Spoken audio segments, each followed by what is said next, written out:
Hello students, once again all of you are welcome to our class of English and we are learning our poem 7 and poem 7 is The Animal.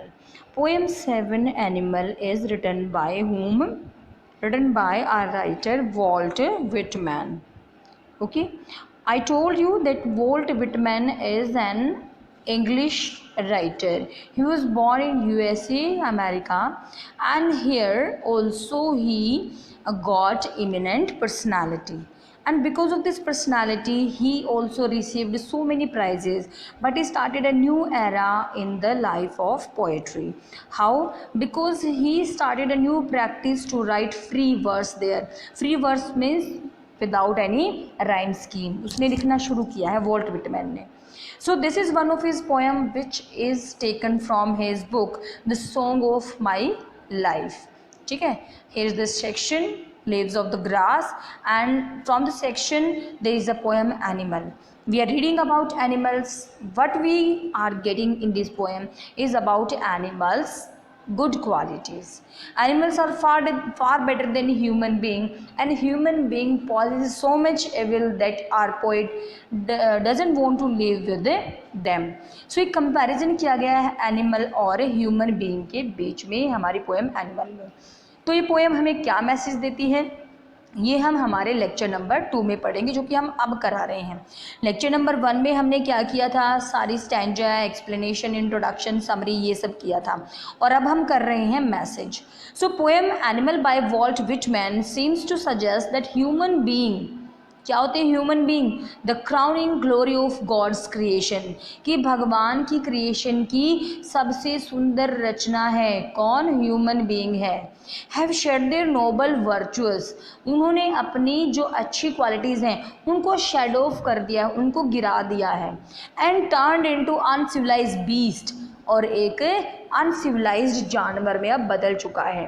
वेरेज जबकि अब देखो ये तो human being की बुराई की है कि he lost all the good qualities और अनसिविलाइज्ड बीस्ट वो बन चुका है.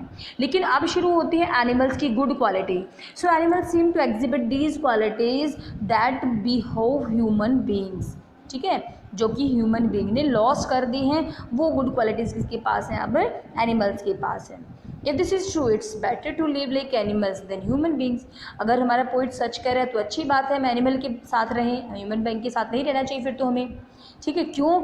Because human society is marred by, marred का मतलब क्या होता है, फुल ऑफ. क्या होता है बेटा, फुल ऑफ. ठीक है, किससे फुल ऑफ है, हाइपोक्रेसी से, greed, ego, insincerity, hatred, discrimination और मटीरियलिज्म.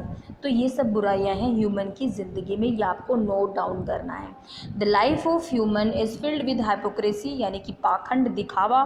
ग्रीड का मतलब लालच से भरा हुआ है. ईगो का मतलब एक दूसरे के लिए बहुत ज़्यादा जेलसी फील करते हैं.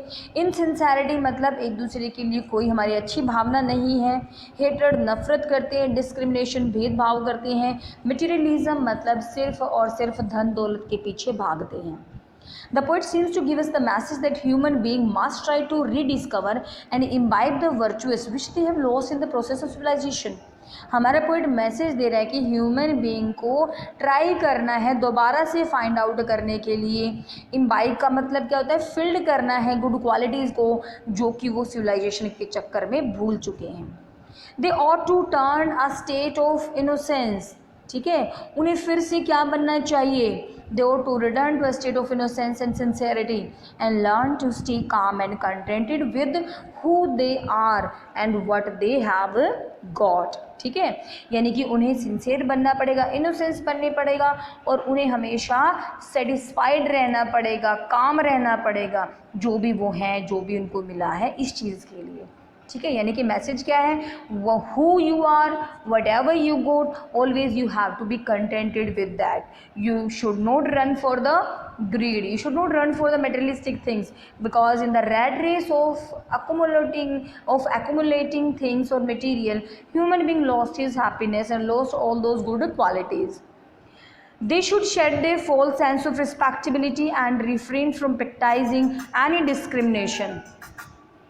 ठीक है, and they should practicing any discrimination in the name of God or religion. तो क्या करना है भाई, इनको कंटेंट रहना है, उनको शेड ऑफ कर देना है, हटा देना है फॉल्स सेंस ऑफ रिस्पेक्टेबिलिटी को, ठीक है, यानी कि जो वो अपने सम्मान का झूठा दिखावा करते हैं, ठीक है, और डिस्क्रिमिनेशन करते सबके साथ भगवान के नाम पे, धर्म के नाम पे, इन प्रैक्टिस को छोड़ देना होगा। So they must learn to stay away from many of following things, इसलिए उन्हें दूर रहना है चीज़ों को इकट्ठी करने के इस चक्कर से, ठीक है। So in this way the message क्या हमें लेना है कि good qualities which the human being have forgotten he must acquire once again to be a very good human, otherwise it's better to live with the animals because they have the very good qualities like sincerity, honesty, innocence, everything they have, ठीक है। next we are doing the literary devices of the poem because explanation we have done already, that's why now we are doing our literary devices। actually poetic devices होती हैं, literary device होते हैं, figure of speech होता है, इन सब का मतलब एक ही होता है। मैंने आपको 3 चीज़ बताई हैं, poetic device लगा लो, ठीक है, और लिटरेरी डिवाइस लगा लो, या फिर आप क्या लगा लो, फिगर ऑफ स्पीच लगा लो, मतलब एक ही होता है। तो सबसे पहले हमने की है रिपीटेशन, जैसे कि नाम से ही पता चल रहा है, यहाँ पे हमने रिपीट कर देना है साउंड को, यहाँ पे हमने रिपीट कर देना है किस चीज़ को, एक वर्ड के कलेक्शन को, यानी कि फ्रेज को रिपीट कर देना है। जैसे लॉन्ग एंड लॉन्ग वर्ड बार बार आ रहा है, they do not know one, यानी कि नो की सेंस बार बार आ रही है, तो यहाँ पे क्या हो गया, आपका रिपीटेशन हो गया। where the word and phrase are repeated to emphasize the theme of those lines, ठीक है, it is called a repetition। next we are doing about alliteration। I wonder where they those tokens rhymes की, यानी कि अब देखो क्या है यहाँ पे alliteration, मैंने आपको पहले भी बताया alliteration में क्या होती है। हमारी सेकंड जो डिवाइस बोल रहे हैं वो बोल रहे हैं alliteration के लिए, ठीक है। फर्स्ट कौन सी थी हमारी, फर्स्ट हमारी थी रिपीटेशन, और सेकंड हम कौन सी कर रहे हैं,